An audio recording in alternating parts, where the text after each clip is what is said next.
Hola amigos, bienvenidos a este nuevo encuentro de Scale Click. Ahora estamos empezando esta nueva jornada. Agradecemos a todos los amigos de las redes que nos siguen. Les contamos que al momento tenemos a 400 personas conectadas a esta videoconferencia. Agradecemos a todos, sabemos que muchas están ubicadas acá en Ecuador. En esta ocasión entendemos que tendremos también participación de personas en Bolivia, Argentina, México y los otros países que siguen nuestras charlas. Agradecemos a todos por estar acompañándonos el día de hoy. Tenemos con nosotros a Marta Lanza Meneses. Ella es una experta en políticas públicas, en administración de políticas públicas, fundadora de la Red Wing, a quien agradecemos por esta colaboración que tenemos para poder compartir conocimiento con las organizaciones sociales de toda Latinoamérica. También agradecemos de la Fundación Colectivo Cabildeo, de la cual es integrante Marta. Ella tiene mucha experiencia en temas de género, en la construcción de políticas públicas.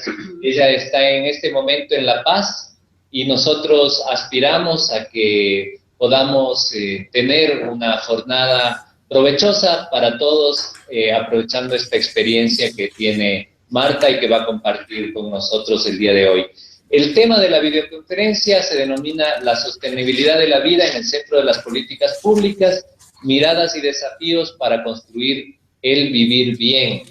Querida Marta, gracias por estar con nosotros. Un abrazo a la distancia desde Quito hasta La Paz. Estamos a una altura más o menos similar, ustedes un poco más, pero nosotros también tenemos esta ciudad de altura que nos cobija.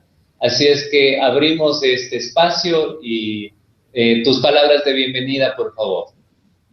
Bueno, muchísimas gracias, muchísimo gusto de conocer también al equipo de Scale Click y bueno, igualmente agradecer todo el espacio que nos han brindado como Red Wing para poder estar aquí presentes y compartiendo esto que yo quiero decir muy clara y ampliamente, de que es todo lo que yo voy a presentar, es fruto de un esfuerzo colectivo realizado durante prácticamente los últimos 10 años que hemos venido trabajando en Bolivia, como ustedes saben, y todos los hermanos y hermanas ecuatorianas en el proceso que se ha ido dando en Bolivia, así también en Ecuador, bueno, y en varios países, ¿no? de nuestro continente. Entonces, eso es que quisiera tener el gusto y para mí será un placer realmente por poder compartir estos esfuerzos, estas miradas, estos intentos de responder a desafíos tan importantes que hoy nos toca vivir. Perfecto. Para todos los amigos, solo recordarles que Scale Click es el Centro Latinoamericano de Inteligencia Colectiva. Nosotros estamos impulsando lo que se llama el Programa de Fortalecimiento de Organizaciones de Sociedad Civil y en este momento, en colaboración con Red Wing, tenemos la oportunidad de tener a Marta con nosotros. Te agradezco. Podemos, si deseas, empezar con la presentación y con el tema. Sí, cómo no, con muchísimo gusto. Entonces, voy a pedir la presentación, no la puedo ver en este momento. En este momento estamos haciéndola, estamos compartiendo. Ajá. Aquí estamos.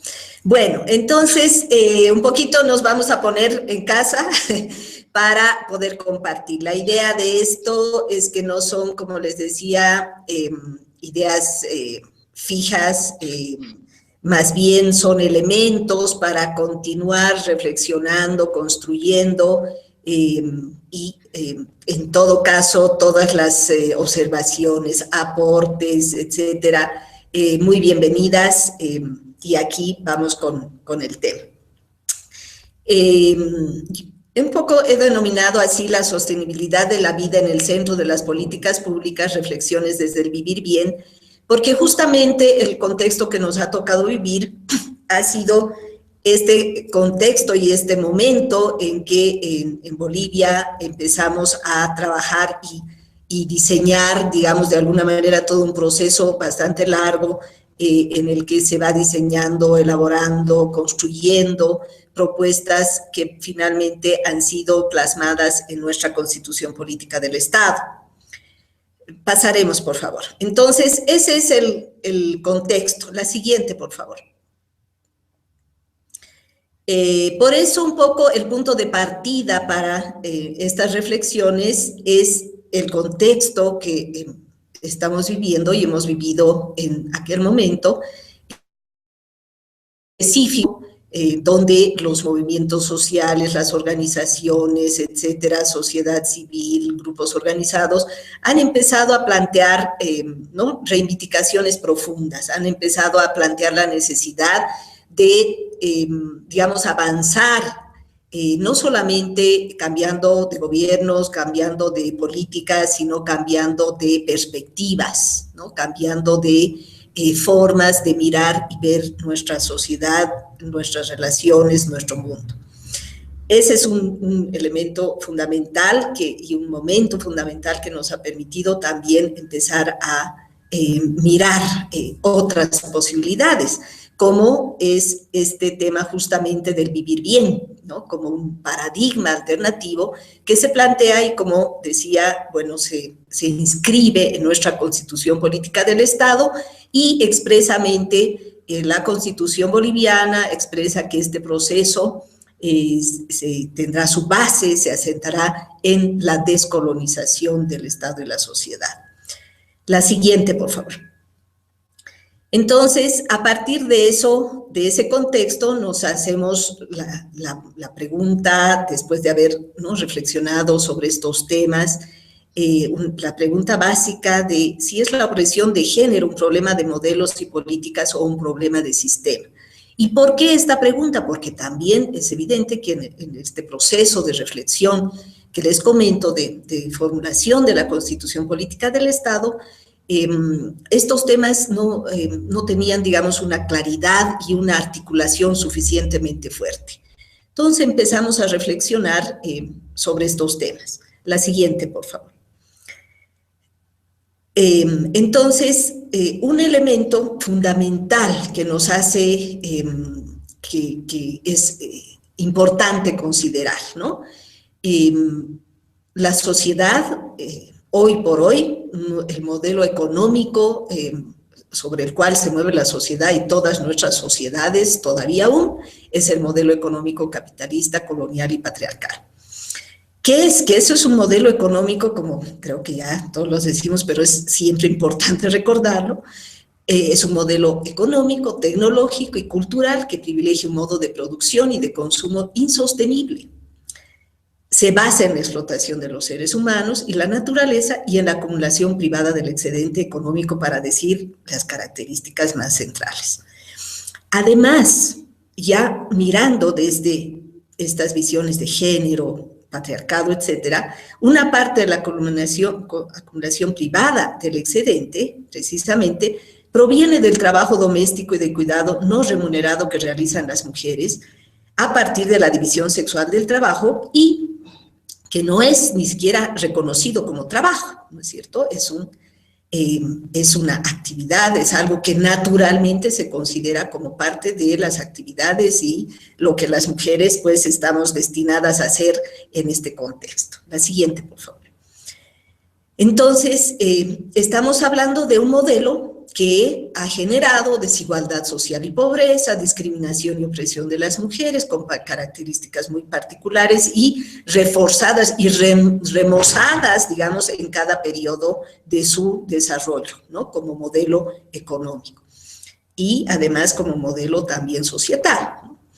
Además tenemos como otros efectos que no vamos a entrar a profundizar, sino mencionar la crisis alimentaria, ecológica, el calentamiento global, la crisis energética, la crisis financiera, etcétera. Es decir, tenemos un modelo que continúa, ¿no es cierto?, reproduciendo cíclicamente, además, crisis que están, no solamente que están llevando a una desigualdad cada vez mayor, y una pobreza, por lo tanto, también cada vez mayor, sino que al renovarse y al cada vez presentar nuevas formas muchas veces veladas, ¿no es cierto?, de explotación y dominación, se mantiene y se reproduce de muchas maneras. Siguiente, por favor.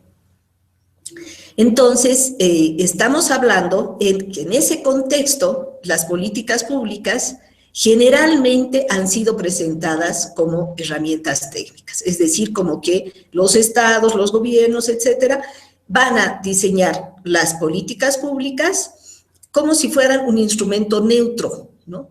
Herramientas que nos permiten además asegurar eficacia, eficiencia de la acción estatal para la redistribución del producto social y el desarrollo. Sin embargo, lo que tenemos, y existen ya montones, decenas de informes de muchas fuentes, es que los efectos de las políticas públicas demuestran que estas, en su concepción, diseño y orientación, encierran contenidos de clase, de género y de etnia. La siguiente, por favor. ¿En qué nos basamos para señalar esto, ¿no? Uno de los indicadores, de pronto, o demostraciones o evidencias de que este modelo no funciona, y no funciona especialmente para las mujeres, y además los pueblos étnicos, etcétera, es que la violencia contra las mujeres persiste en todas sus formas. Y no solamente que persiste, sino que en los últimos años, ¿no es cierto?, se ha convertido la violencia en una especie de violencia tan cruel y devastadora que realmente está mostrando, digamos, esta cara de un modelo que no está pudiendo dar cuenta de estos fenómenos y de las causas de estos fenómenos, obviamente. A pesar de que, ¿no es cierto?, se han realizado en todos los países del mundo, creo que no debe haber excepciones, más, menos, con mayor o menor inversión, etcétera, muchas iniciativas diversas para prevenir, sancionar y erradicar la violencia. Pero ahí está la violencia y el feminicidio, que es una de las formas, digamos, más visibles recientemente y más crueles también en contra de las mujeres. La siguiente, por favor. Y el otro elemento que nos muestra que este modelo realmente está, ¿no es cierto?, está generando cada vez mayor desigualdad, es este dato, ¿no es cierto?, muchos deben conocer. El 2015 se consolida o se sabe, ¿no?, que el 1% más rico de la población tiene más del 50% de toda la riqueza del planeta. Es decir, más que el 99% de la población. Y el 71% de la población tiene apenas el 3% de la riqueza del planeta. Es decir, que la desigualdad también, y en los últimos, podemos hablar de los últimos 10 años, se ha radicalizado, por no decir otra cosa, en el sentido de que hoy estamos frente a situaciones de desigualdad totalmente extremas, ¿no es cierto? Un 1% que sustenta más del 50% de toda la riqueza del planeta. Entonces, estamos hablando de un modelo que evidentemente está haciendo aguas, pero obviamente también está encontrando formas para rearticularse, reconvertirse, etcétera. Pasaremos. Pero una cosa sí es segura, que este modelo no va a humanizarse, ¿no? De eso sí estamos seguros. Este es un modelo que apunta justamente al consumo exacerbado, ¿no es cierto?, a la explotación sin límites de nuestros recursos naturales y, por tanto, también de las personas. Pasaremos. Entonces, en ese marco, digamos, evidentemente los temas de género salen, se empiezan a desarrollar, trabajar desde una diversidad de instituciones, instancias, como son los mecanismos de género en el Estado, ¿no es cierto? Las ONGs también surgen con sus propuestas, la cooperación internacional también surge con sus propuestas y diferentes miradas, digamos, de lo que debería ser la puesta en práctica de las políticas para la equidad de género, la igualdad de género, la transversalización de género, etcétera, como en diferentes momentos se ha denominado. Pero destacamos algunos elementos que evidentemente, por lo menos en nuestro contexto, en el contexto boliviano, y quizá vale para todos los contextos donde la población indígena y los procesos de colonización han sido fuertes, destacar estos elementos. Es decir, el tema de que las instituciones que han aplicado estas concepciones de género destacaron en las mujeres exclusivamente su identidad genérica, es decir, no consideraron sus identidades étnicas, generacionales e incluso sus situaciones diferenciadas también, o que diferencian a unos y otros grupos por situación económica, es decir, los aspectos o situaciones de clase. Es así que, por ejemplo, vemos en el tema de en relación a las mujeres indígenas, y yo puedo dar testimonio de alguna manera cuando yo empecé a trabajar estos temas con mujeres, ¿no? Realmente la visión era, pucha, estas pobres mujeres, ¿no? ¿Qué hacemos por ellas? ¿Qué hacemos para sacarlas de su estado más o menos primitivo, de tantas necesidades, etcétera, etcétera, ¿no? Entonces, realmente las posturas, y que hoy día también están siendo muy criticadas desde las feministas, las posturas de no considerar que esas mujeres indígenas, digamos en general, como mujeres indígenas, no eran pues ni pobres ni víctimas, eran mujeres actoras de sus propios procesos, de su propia historia, etcétera, etcétera. Pero nuestra mirada de alguna manera también pues ha sido una mirada colonizadora, ¿no? Desde una posición, digamos, como de que las mujeres no indígenas tenemos la palabra y la verdad, ¿no? Y en nuestro afán también de, obviamente, trabajar en pos de la equidad, la igualdad de género, ¿no? Pero esta fragmentación de los sujetos y las sujetas ha sido y ha tenido ¿no? efectos muy nocivos ¿no? por parte de las políticas, que no ven al sujeto como uno en sí mismo y con contradicciones incluso internas, sino en esta dimensión, y en algún momento ha sido esa la visión, solamente desde su identidad o situación de género, sin ver todos estos elementos de su propio contexto. Pasaremos. Y ahí podríamos dar muchísimos ejemplos de cómo, por ejemplo, esta visión maternalizada de las mujeres en muchos sectores indígenas ha hecho que las mujeres las veamos como madres y no como mujeres que son productoras, que producen, que siembran, que cuidan las semillas, etcétera, etcétera, ¿no? Ese sesgo ha sido muy, muy nocivo en las políticas y también para las propias mujeres, ¿no? Entonces, por eso la siguiente pregunta, y creo que esta es una de las preguntas centrales que nos hacemos, entonces ahí viene el desafío, ¿no es cierto?, de preguntarnos de qué historia venimos, ¿no es cierto?, de dónde, cómo además nuestra historia colonial también ha incidido y definido, ¿no es cierto?, ciertas relaciones de género, étnicas, generacionales, etcétera. Entonces, a partir de esta mirada, de esta pregunta, empezamos a preguntarnos un poco qué es, pues, finalmente esto de la colonización, el colonialismo, ¿no? Y ahí en Bolivia quiero señalar, y obviamente también el Ecuador, sabemos que han estado, o sea, hay muchos aportes en este sentido, estudios, Silvia Rivera es una de las más reconocidas, creo a nivel latinoamericano, etcétera, con sus aportes en estos temas sobre el colonialismo interno, etcétera, ¿no? La siguiente, por favor. Entonces, cuando nos preguntamos de qué historia venimos, intentamos un poquito mirar qué finalmente ha sido el colonialismo, ¿no?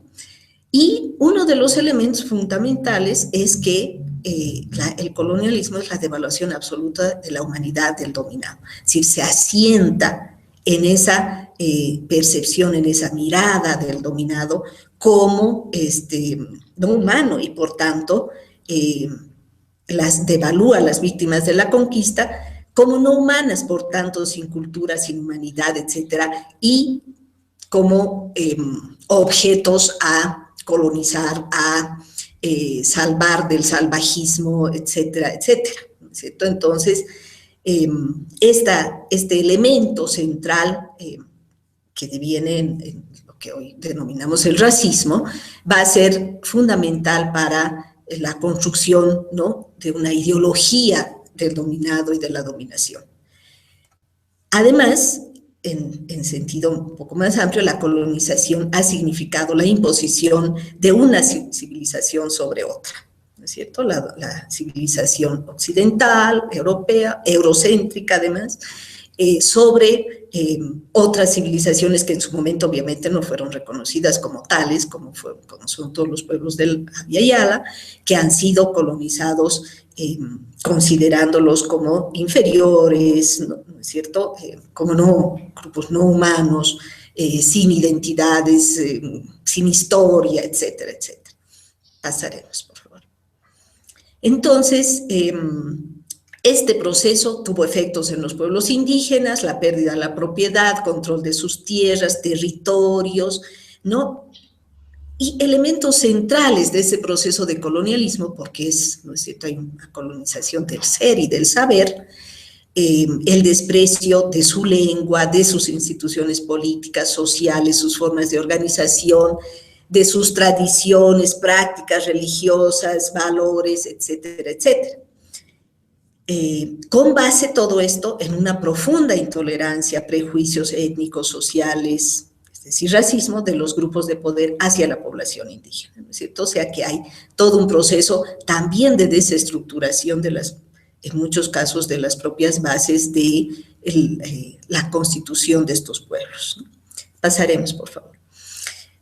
Otro de los efectos va a ser y que esto quisiera recalcar, que es un aporte muy importante, creo yo, de Rita Segato, una antropóloga argentina, que hoy día radica en Brasil, que analiza, intentando encontrar, digamos, bueno, cuál es el elemento, digamos, clave, central, para entender hoy día cómo se han dado y sobre qué se basan las relaciones de género, ¿no? Y en general las relaciones de explotación y dominación.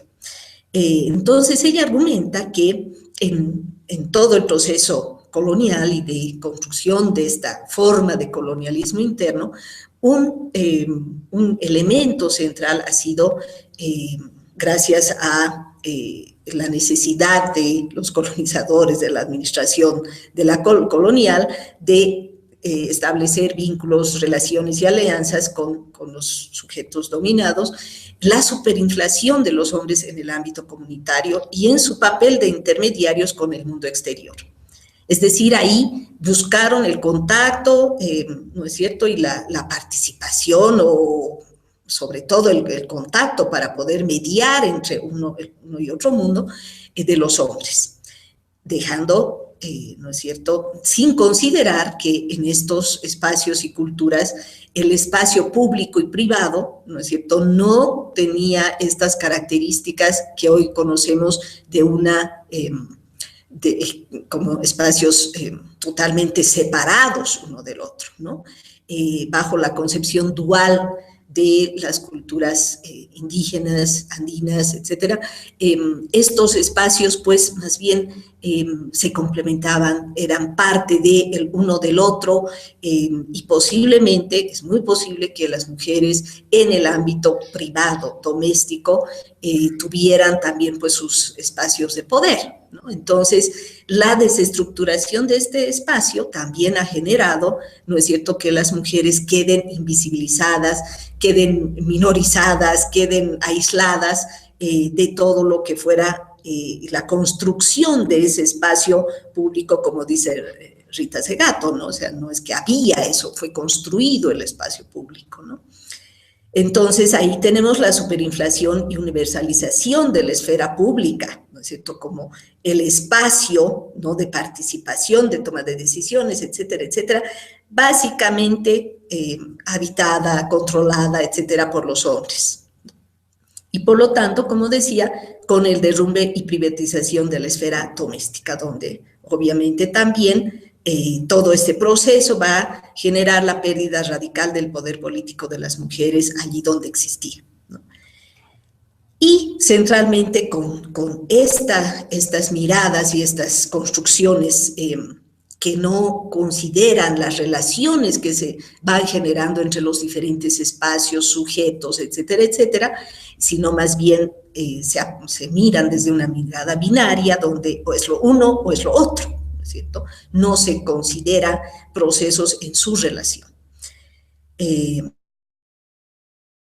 Va a también incidir en la desestructuración de los tejidos comunitarios. Entonces, estos son algunos de los elementos, pasaremos por favor, que nos hacen ver y considerar la importancia radical de lo que fue el proceso de colonización para nuestras historias, ¿no? Para nuestras vidas como mujeres, como pueblos, etcétera. Y aquí solamente destacar que en relación a las mujeres, todo este proceso de colonialismo ha sido, desde la vivencia de las mujeres, memoria de la exclusión. Es decir, que las mujeres indígenas han vivido estos procesos de exclusión y de racismo asentados en sus condiciones físicas, en su vestimenta, en sus peinados, en su forma de incluso trabajar, ¿no es cierto?, desarrollar sus técnicas, sus tecnologías, etcétera, etcétera. Entonces, la conciencia de la colonización para las mujeres indígenas no ha sido retórica, y no es retórica. Estamos hablando de una situación de discriminación que tiene sus raíces y su base desde hace 500 años, pero que las mujeres indígenas en Bolivia por lo menos lo han vivido hasta hace poco, y por qué no decir, en muchos casos posiblemente sigan viviendo esta forma de discriminación, segregación racial, ¿no? Entonces, esta conciencia de la colonización no es retórica, ¿no? Es decir, no es aprendida, nadie les ha contado que había habido un proceso de colonización, sino que la han vivido, ¿no? La han vivido en su cuerpo, en su vivencia casi cotidiana en relación a las instituciones de dominación que se han ido instaurando, y luego bajo otras formas también que han mantenido esa discriminación. Entonces, al no ser retórica, esta forma de vivencia de la colonización permite percibir cómo las relaciones de poder y de género son parte del colonialismo, ¿cierto? Entonces, hay una imbricación muy fuerte entre estos elementos y que tienen que ver y se asientan en la vivencia, otra vez lo menciono, de las mujeres indígenas en los diferentes ámbitos, desde el ámbito religioso, productivo, ¿no? Bajo todas las formas que se han ido generando para la explotación de nuestras tierras, de nuestro continente. Pasaremos, por favor. Entonces, si eso es, digamos, a grandes rasgos, porque podríamos hablar muchísimo de lo que ha sido el colonialismo y las diferentes tendencias e interpretaciones que hay, pero si eso es en rasgos generales lo que ha sido la colonización, el colonialismo, ¿qué es la descolonización? ¿No es cierto? ¿Hacia dónde tendríamos que apuntar, en otras palabras, las políticas? En primer lugar, la descolonización es y apunta a desarmar las estructuras de desigualdad, de discriminación y jerarquías sociales instauradas desde la colonización, porque es evidente que las jerarquías se han construido en lo que Silvia Rivera y otros autores llaman, ¿no es cierto?, la estratificación étnica, ¿no?, de nuestras sociedades.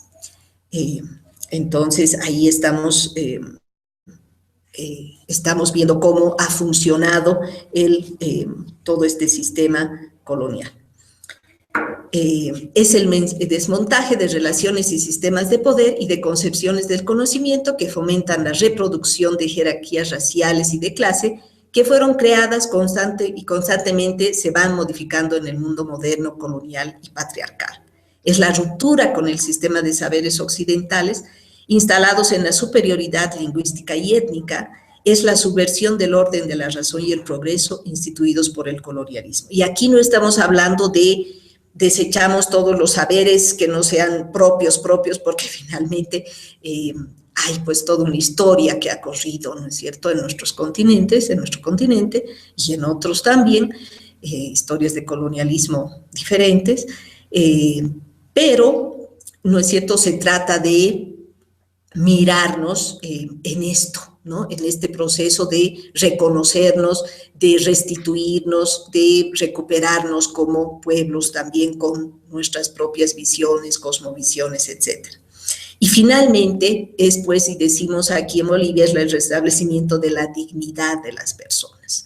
Este es un elemento central, además de la redistribución de la riqueza con igualdad y justicia social. Estas dos dimensiones, digamos, el tema de la dignidad como personas, porque implica romper esa idea del colonizado como no humano, ¿no es cierto?, como que la dominación basada en la raza, en el color, en la construcción, una construcción que, digamos, sitúa a los dominados en una condición prácticamente no humana. Y el segundo tema, la redistribución de la riqueza. Entonces, cuando hablamos de descolonización, básicamente tocamos estos elementos. Pasaremos, por favor. ¿Qué es el patriarcado? Aquí no me voy a detener mucho, creo que es un tema mucho más manejado, pero centralmente es la manifestación e institucionalización del sistema de dominio de los hombres sobre las mujeres, los niños, las niñas y las indígenas. Fíjense. Y la ampliación de este dominio masculino sobre las mujeres en general, a la sociedad también en general. Sí, es un sistema que abarca a todos los grupos sociales y tiene, digamos, en el centro el dominio de los hombres. El patriarcado es un sistema de relaciones familiares, sociales, políticas, basadas en prácticas de dominación, de subordinación y de opresión. Es decir, que estamos frente a un sistema que desde lo económico, lo social, desde la ciencia, desde la religión, desde todos los ámbitos, ha construido esta ideología, esta forma de ver que asienta, consolida, etcétera, esta supremacía del dominio masculino. Este sistema patriarcal construye una supuesta superioridad de lo masculino sobre lo femenino y que se considera como inferior y subordinado. Y se expresa ideológicamente a través del sexismo.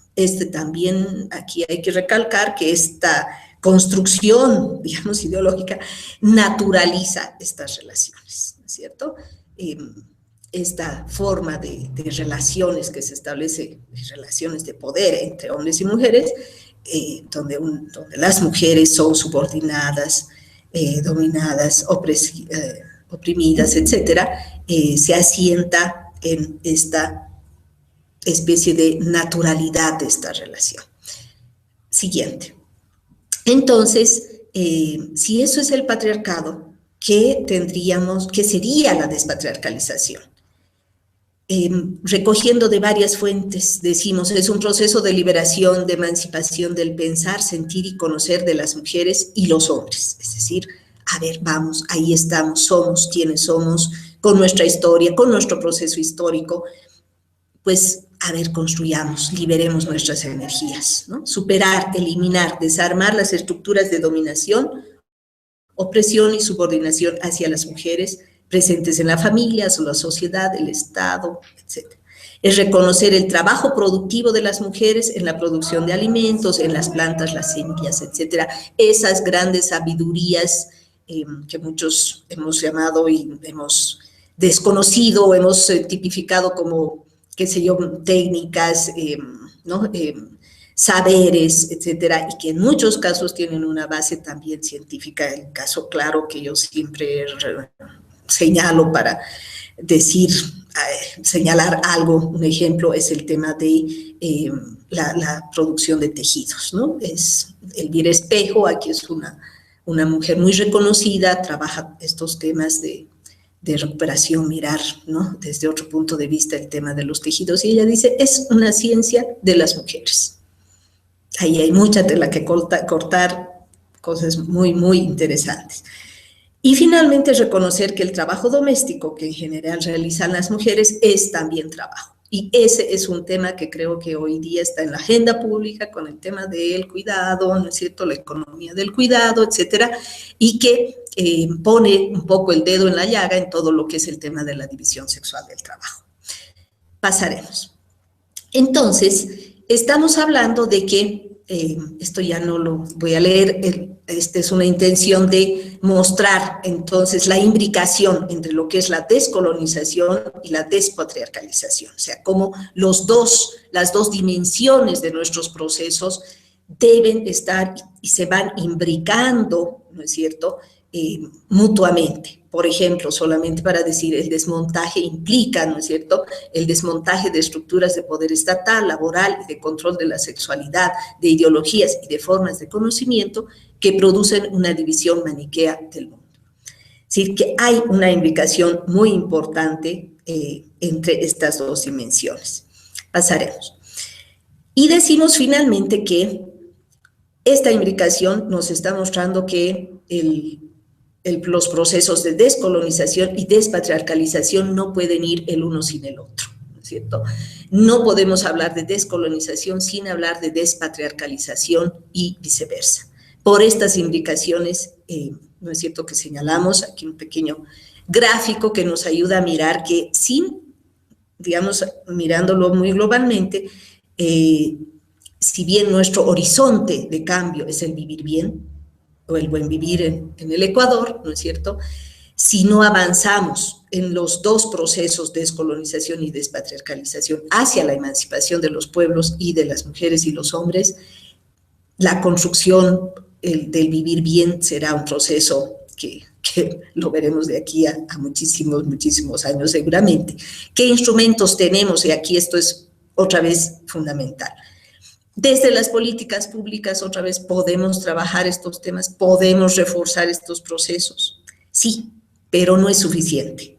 Es fundamental que también estos sujetos, mujeres, hombres, pueblos indígenas, al reafirmarse, organizarse en su perspectiva, en su proyecto histórico, determinen, diseñen estrategias de lucha que vayan consolidando y permitiendo estos avances de una manera general. Entonces, es ahí que vamos a encontrar cómo estos elementos pueden ser fundamentales para avanzar hacia políticas que tengan en el centro, ¿no es cierto?, del modelo global el tema de la reproducción de la vida. ¿Por qué? Porque el vivir bien es eso. Pasaremos, por favor.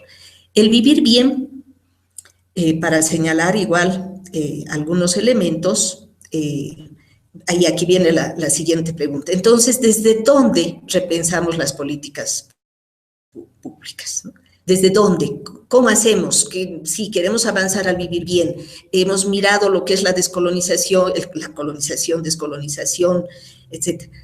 Pero ahora, ¿desde dónde? ¿Cómo avanzamos? La siguiente, por favor. Entonces, aquí nos preguntamos, y aquí es un elemento fundamental, que nos habla desde dónde. No podemos juzgar nuestro mundo cultural desde los valores de otro sistema cultural. Esto sería la redención de la colonialidad. Tenemos que hacer el esfuerzo por comprender nuestra cosmovisión, los fundamentos ético-míticos que dan razón del horizonte de sentido, que da sentido a nuestras luchas, ¿no es cierto? Es decir, que en el fondo estamos hablando de descolonizar y despatriarcalizar desde nuestra identidad. Pasaremos. Entonces, ¿cuáles son los elementos que nos pueden conducir a mirar esa nuestra identidad?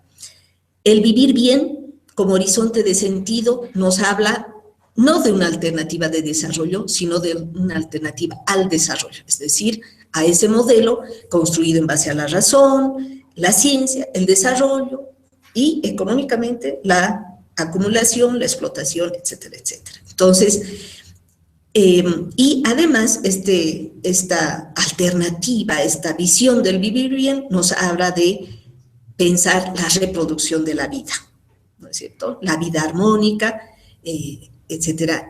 Y además, no solamente entre los seres humanos, sino fundamentalmente con la naturaleza, el cosmos y las cosmovisiones. Pasaremos, por favor. Entonces, el vivir bien tiene varios elementos que hacen a esta concepción. Hay mucho escrito también en este tema, solamente para fines de nuestra exposición, decir que hablar del vivir bien es hablar de la cultura de la vida, de la reproducción de la vida como eje articulador e integrador, saber vivir, convivir. Y aquí hay un elemento que lo quiero destacar. Es una lógica primaria de relacionalidad, relación mujer-hombre, comunidad, cultura, espiritualidad, madre-tierra, etc.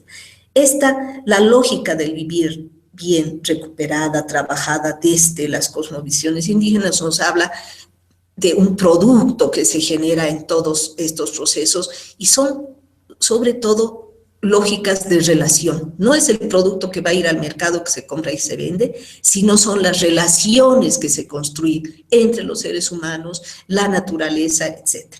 Pasaremos, por favor. Entonces, estamos hablando de una propuesta que tiene 3 elementos básicos, seguramente hay otros más, podemos ir trabajando, pero rescatamos aquí 3 elementos de estas cosmovisiones, visiones del vivir bien: la complementariedad, reciprocidad y crianza de la vida. Pasaremos, por favor. ¿Qué es la complementariedad? Y aquí nos vamos a ir apurando porque creo que ya estamos con la hora. Hablamos de complementariedad, dualidad y paridad. Pasaremos, por favor. La complementariedad, ¿no es cierto?, es una práctica milenaria, ¿no?, en esta relación de los hombres, los seres humanos, la naturaleza, el cosmos, etc. ¿Pero cómo? Desde un ordenamiento dual, femenino-masculino. En el mundo andino y en muchas, ¿no?, culturas, pueblos originarios, se percibe todo desde lo femenino y masculino. No hay nada en el mundo andino que no tenga su lado femenino y masculino, desde la tierra, los cerros, etcétera, etcétera, ¿no? La organización misma de la comunidad. Un par con cualidades opuestas, pero no antagónicas, ¿no? Una especie de confrontación proporcional con principio de correspondencia, pero siempre complementaria y formando la unidad. Pasaremos, por favor. Esta complementariedad, aquí hay un elemento importante, que la unidad mínima de lo social, lo político y lo sagrado es la pareja y no el individuo. O sea, este es un elemento central que diferencia esta visión, esta cosmovisión, de las lógicas occidentales, ¿no es cierto? Porque es así como desde la mentalidad moderna, ¿no es cierto?, de la modernidad, se parte de un supuesto binario, donde el bien y el mal y la lucha entre ambos implica que uno triunfe y el otro pierda. Es decir, donde ahí no es posible la coexistencia, ¿no es cierto? En cambio, desde las visiones de la complementariedad, sí es posible, porque ahí estamos hablando de dualidades, de complementaridades, de paridades. Todo en el mundo andino también es par. Pasaremos. Entonces, el otro elemento, la reciprocidad. Pasaremos, por favor. El otro ámbito de la cosmovisión. La reciprocidad, en así pocas palabras, es esa capacidad, ¿no es cierto?, de una cooperación que permite un intercambio de dones y contradones. Es decir, de lo que yo tengo, doy lo mejor y también estoy dispuesto y obligado también a recibir. Entonces, esto, ¿no?, esta idea también se transmite o se da, se concretiza, por ejemplo, en la redistribución del producto, ¿no es cierto? No hay en las comunidades una práctica hasta hoy, es que allí donde han habido zonas en una comunidad donde ha habido mejor producción un año por X razones, y zonas donde no ha habido una buena producción, pues allí se hace el intercambio. ¿Por qué? Porque sabemos que mañana, si a mí me toca vivir esa situación, yo también voy a recibir. Y esta relación de reciprocidad se manifiesta en el AINI, ¿no?, en una diversidad de instituciones andinas que incluso se reproducen hasta hoy y también a nivel de las ciudades. No es una práctica solo en áreas rurales, digamos, ¿no?, en el campo. no, es una práctica cultural muy fuerte en una diversidad de ámbitos. Pasaremos, por favor. Y finalmente vamos a hablar de lo que es la crianza de la vida, que es un elemento también muy interesante, muy importante. Pasaremos, por favor, donde estamos hablando de cómo cotidianamente las culturas, los pueblos andinos originarios crían la vida. Es decir, crían sus productos, crían la semilla, crían a los hijos también, obviamente, crían esta idea de criar, de que no que todo tiene su ciclo, todo tiene su proceso, todo tiene una relación con la naturaleza y con sus propios ciclos y procesos también. Y el tema de generar armonía es también respetar, ¿no es cierto?, esos ciclos. Solo un ejemplo muy chiquito, ¿no es cierto? Hoy día, desde estas lógicas de acumulación y de sobreproducción, muchas veces, qué sé yo, para que se produzca, ya no se produce, qué sé yo, duraznos una vez al año, sino 5 veces. O a los pollos se les ponen hormonas, ¿no?, en exceso para que en 5 días estén listos para salir al mercado. Es decir, se cortan todos los procesos, ¿no es cierto?, naturales en pos de esta idea de la producción, ¿no?, y acumulación. Entonces, esta lógica es una lógica totalmente distinta que se va a expresar además en cuestiones festivas, estéticas, religiosas, en los intercambios, etcétera, etcétera. Pasaremos, por favor. Estos 3 elementos, estas 3 dimensiones, entonces, ¿dónde caben la relación? ¿Cómo es posible que estas 3 dimensiones se relacionen? ¿No es cierto? Es posible una relación de complementariedad allí donde no hay equivalencia, donde no hay equidad, igualdad, simetría. Entonces, este es un elemento central. Para que exista, ¿no es cierto?, reciprocidad, condiciones de reciprocidad, de complementariedad, y esto también aplicado a las relaciones de pareja, pues tiene que haber un nivel de equivalencia, de valoración igual, de respeto, etcétera, etcétera, ¿no? Para que estas relaciones funcionen, y es evidente, obviamente, que en el mundo de hoy esto se ha ido desestructurando, ¿no? Muchas de estas relaciones y condiciones para que esto funcione se ha ido desestructurando, y ese es quizá uno de los desafíos más importantes de las políticas. Pasaremos, por favor. Entonces, también lo vamos a pasar, por favor. Es un poco la articulación de estas dimensiones para hablar de lo que es la complementariedad de género, pero que es otro tema, no lo vamos a discutir aquí.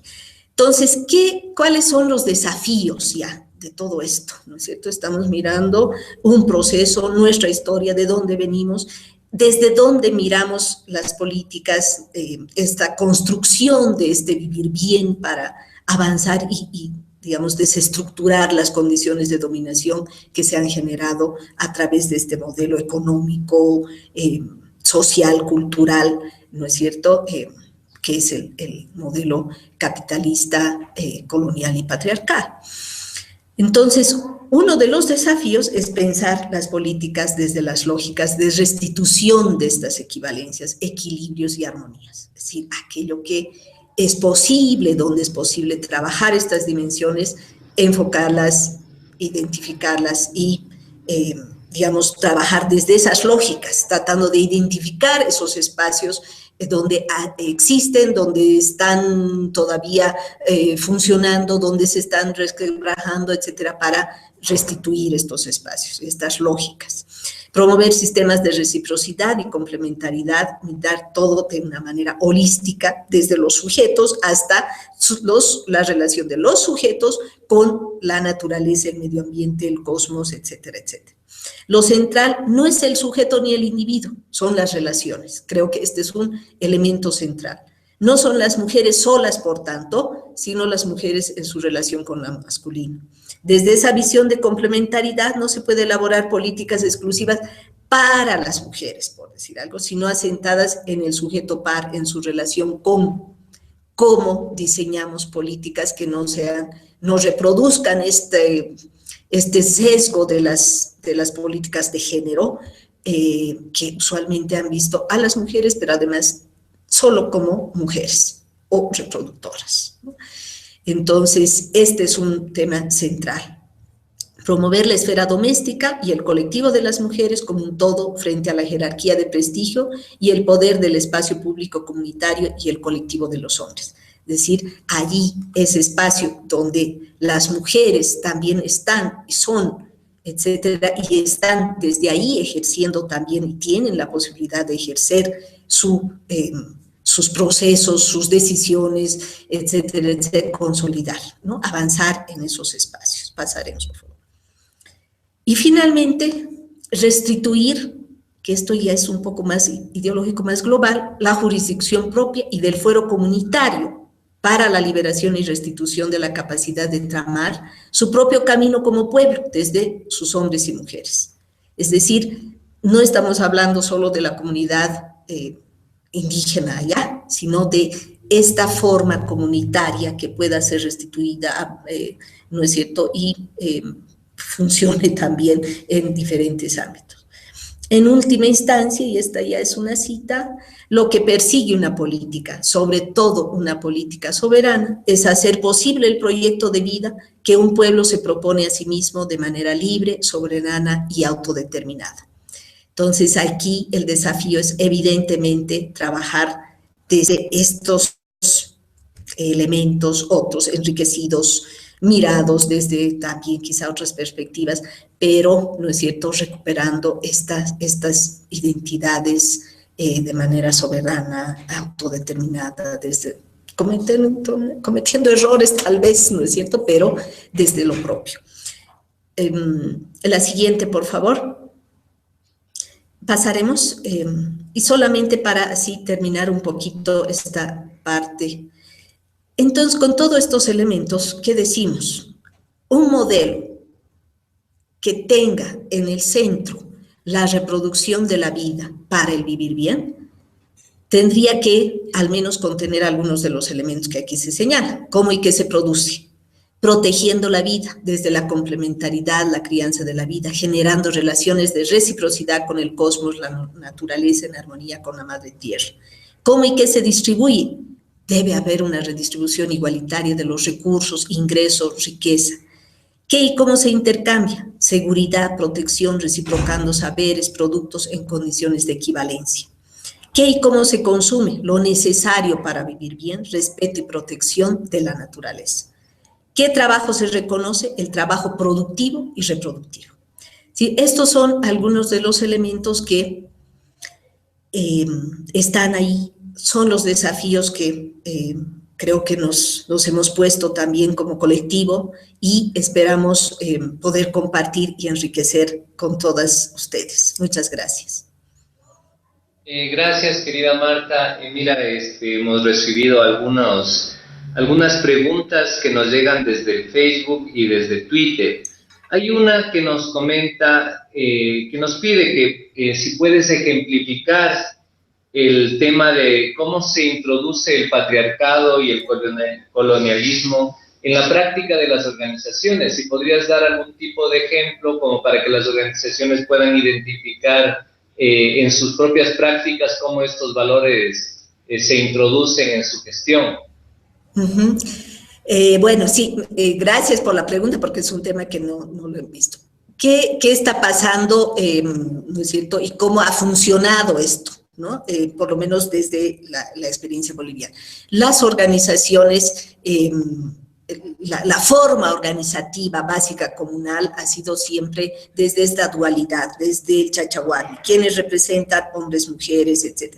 Con la desestructuración de esta relación dual del ámbito público y del ámbito privado, ¿no es cierto?, se consolida, digamos, de alguna manera en las organizaciones esta visión de quien manda, quien dirige, quien está a la cabeza son los varones. Y muchas veces las propias mujeres también votamos, elegimos esta forma de organización. ¿Dónde está ahí, no es cierto, cuál es el elemento colonial central que ha impedido que las mujeres estén también a la cabeza en paridad con los hombres en la dirección, en la gestión de las organizaciones. Este elemento central que disminuye o desvaloriza el rol de las mujeres en el espacio público por considerar que es el espacio de los varones. ¿Es cierto? Una respuesta de esa situación ha sido, por ejemplo, en el caso boliviano, la conformación de la Organización de Mujeres Bartolina Sisa, muy conocida a nivel internacional, pero que de alguna manera ha necesitado, ¿no es cierto?, ha sido una necesidad histórica también el constituir una organización solo de mujeres, porque allí sí las mujeres tenían su voz y su voto. Entonces, tanto el colonialismo como el patriarcado obviamente privilegia al hombre en el espacio público y de toma de decisiones. Entonces, nuestras organizaciones, en las organizaciones de base, campesinas, indígenas, estas dos ideas de que las mujeres vayan nomás, estén en el mundo, en el espacio doméstico, porque los hombres son los que tienen ahí su espacio privilegiado, es el espacio, además porque ellos son los que escriben, son los que leen, son los que tienen experiencia en la gestión, conocen los tejemenejes de la relación con el Estado, etcétera, son los privilegiados, entre comillas, para estar en ese espacio. En Bolivia, algún ejemplo es que las organizaciones y las mujeres han empezado a visibilizar esta visión del Chachahuarmi, ¿no es cierto?, donde es esta dualidad de hombre y mujer en los dos espacios. El hombre también en las comunidades atiende a los hijos, se hace cargo de tareas domésticas en momentos y situaciones específicas. Entonces, no hay esa división tan tajante entre lo privado y lo público en el mundo, ¿no?, andino de los pueblos originarios.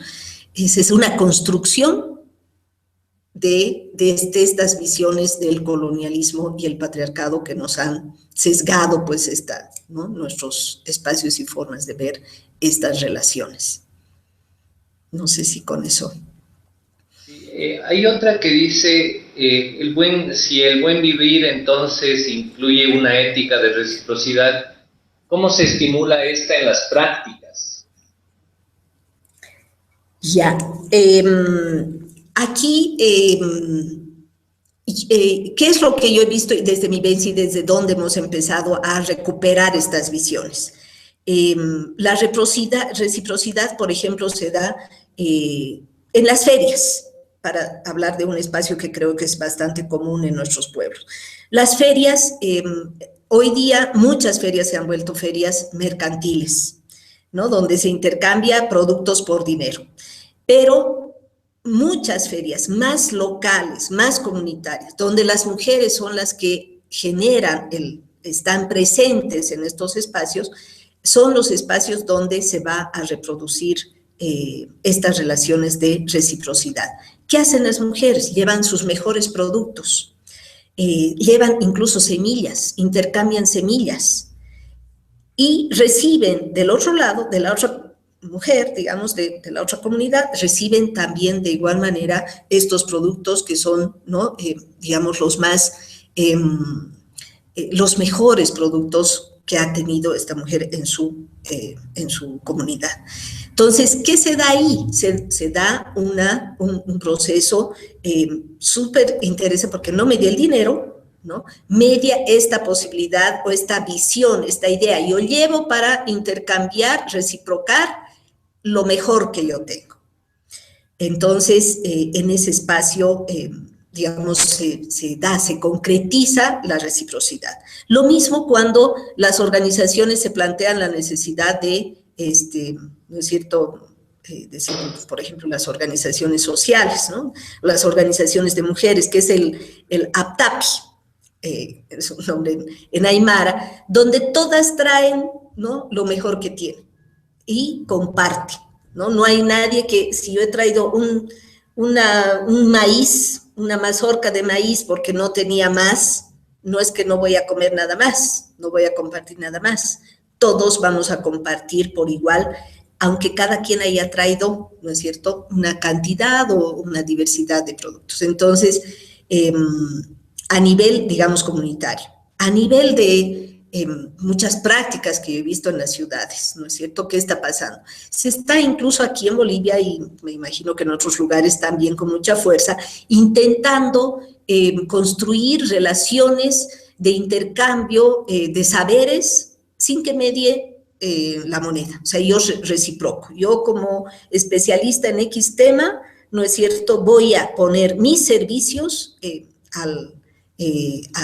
para que cualquier persona que necesite de mis servicios pueda obtenerlos sin que me dé dinero. Entonces, recíproco, yo doy lo que tengo y cuando yo necesite algún otro servicio, qué sé yo, apoyo técnico, lo que sea, también voy a recibir de igual manera de este espacio, ¿no es cierto?, que se está generando, voy a recibir también ese servicio sin que me dé dinero, sino la necesidad que yo estoy presentando, el producto que yo he puesto a disposición de los que necesitan.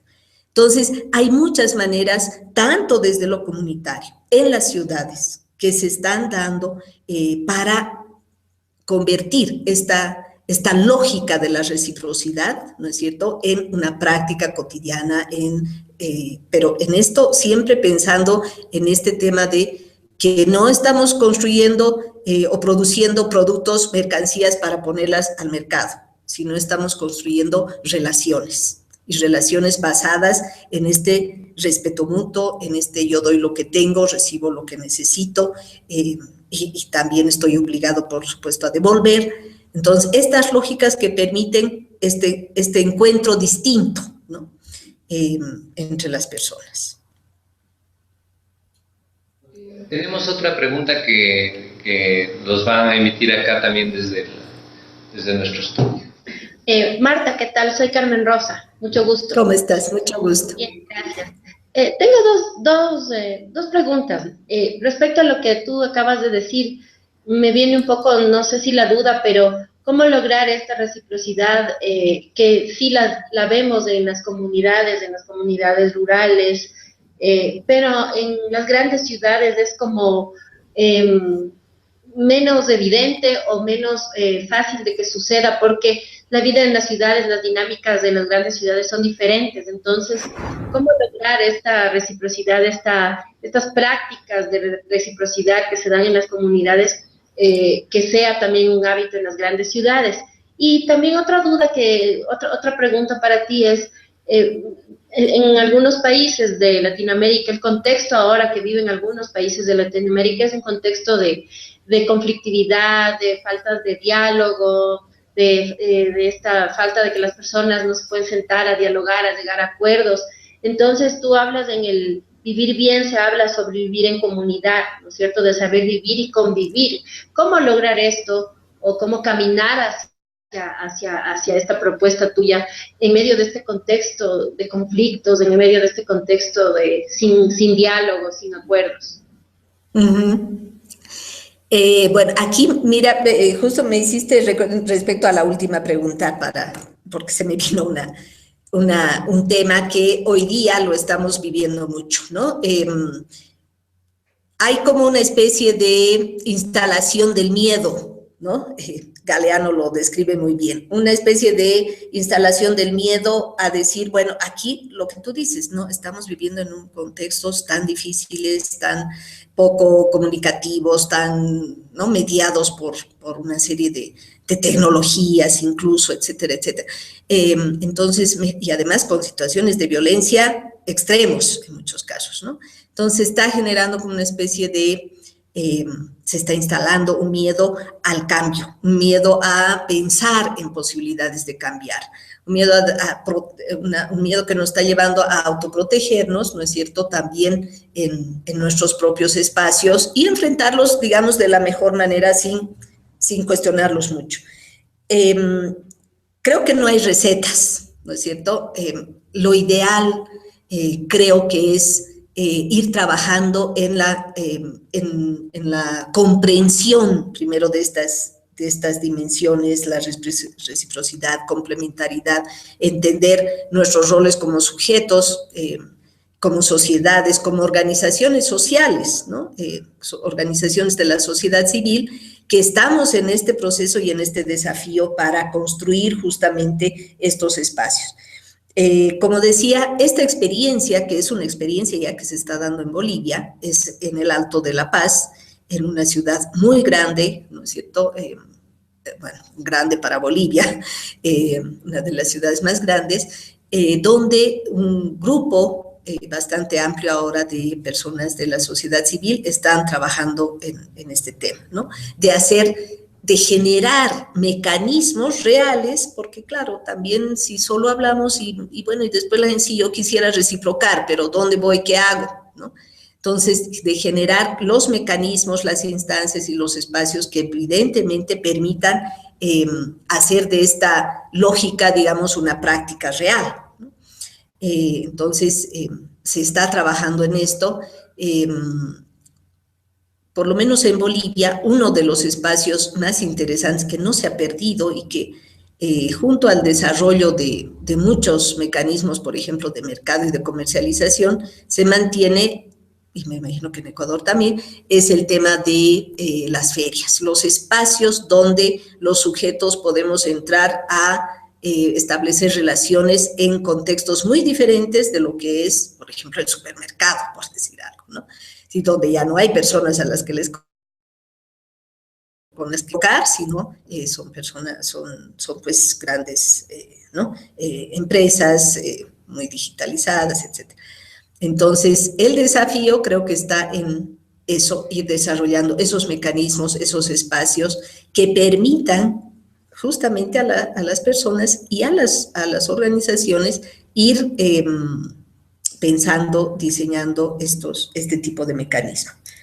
Bueno, tu otra pregunta creo que también está un poco ahí, ¿no? En las ciudades, como en las grandes ciudades donde cada quien ya está, ¿no?, un poco perdido. Yo lo que veo ahí es que el contacto y la posibilidad, ¿no es cierto?, de cada una de nosotras de acercarnos, organizarnos, remirarnos en nuestros espacios, podría ser un espacio interesante. Pero las políticas también creo que pueden jugar un espacio fundamental, por eso, sobre todo, el desafío es mirar desde las políticas. ¿Qué se puede hacer desde las políticas? Qué sé yo, hoy día estamos justamente pensando y diseñando un proyecto que permita fortalecer tanto los espacios comunitarios, como es la feria, como son los espacios citadinos de intercambios, ¿no?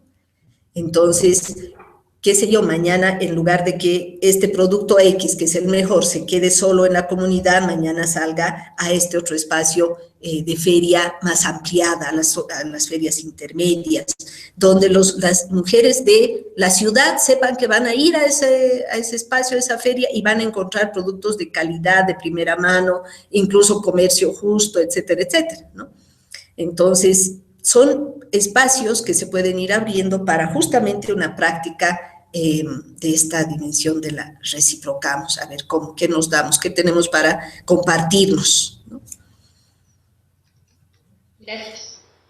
Bueno, amigos, estamos llegando ya a la parte de conclusiones de esta, ¿cómo se llama?, conferencia. Queremos agradecer a Marta por el conjunto de apreciaciones que nos ha compartido. Creemos que es muy interesante los temas que hemos venido tratando.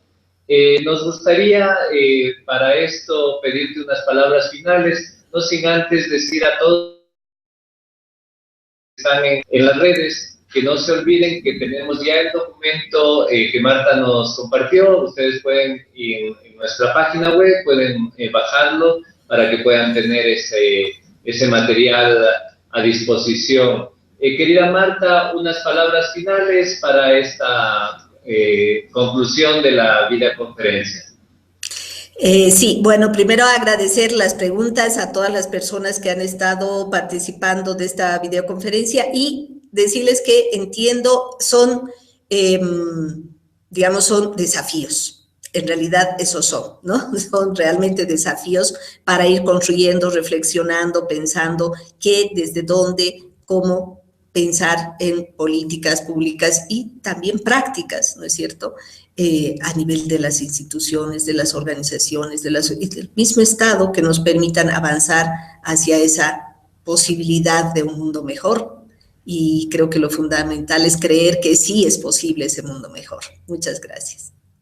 Gracias, querida Marta. Gracias a todos los amigos que han compartido con nosotros esta videoconferencia. Tenemos a 504 visitas que han estado siguiendo esta videoconferencia en toda Latinoamérica. Gracias a los amigos de Redmin por, digamos, por esta colaboración que tenemos. Gracias a Marta por este tiempo que nos ha regalado desde La Paz, Bolivia. Y a todos ustedes, ya saben, el Centro Latinoamericano de Inteligencia Colectiva seguirá haciendo estas videoconferencias que lo que buscan es fortalecer las capacidades y transmitir conocimientos útiles para las organizaciones de la sociedad civil. Un abrazo a todos y saludos a la distancia. Hasta luego y gracias.